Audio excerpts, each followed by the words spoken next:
Premier à se lancer pour l'équipe de Florent Pagny dans cette demi-finale de The Voice, Raffi Arto a décidé de reprendre le morceau « J'irai où tu iras » en solo, même s'il s'agit normalement d'un duo.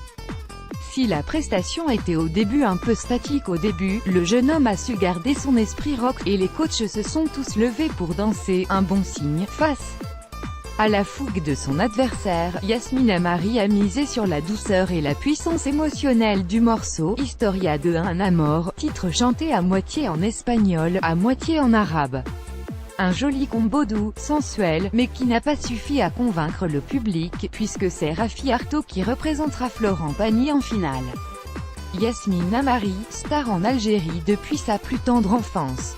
La fulgurante carrière de la candidate de The Voice 7 Videos, du côté de l'équipe de Pascal Obispo, a écho prouve une fois de plus sa puissance vocale et son talent sur Rolling in the Deep d'Adèle, et livre une prestation impressionnante pour son jeune âge. Son adversaire, Xamuri Khan le punk, a misé sur la sobriété avec sa reprise de « Et maintenant », voulant prouver qu'il pouvait donner de la voix.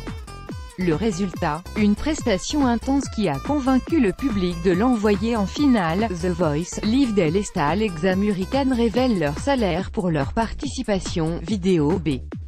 Demi-mondaine a beau être épuisée par la compétition, elle a choisi un titre ambitieux, Show Must Go On, de Queen.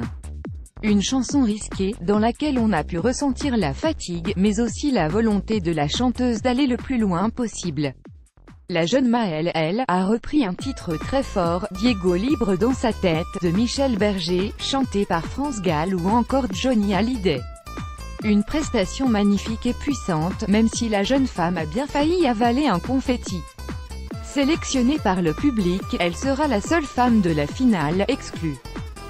Demi-mondaine, The Voice 7, je comprends que je puisse déplaire. Frédéric Lombois prend un gros risque sur cette demi-finale, chantée de l'opéra, et plus précisément un titre de Pavarotti. Un choix risqué, selon Mika, a un peu étonné, mais qui permet au chanteur de prouver sa puissance vocale et son talent. Face à lui, Casanova livre une très belle prestation sur Kid, d'Eddie De Pretto. Sa reprise a ravi les coachs, qui n'ont pas hésité à le féliciter. Le résultat semble d'ailleurs avoir convaincu le public, puisque le candidat ira lui aussi défendre les couleurs de Mika en finale.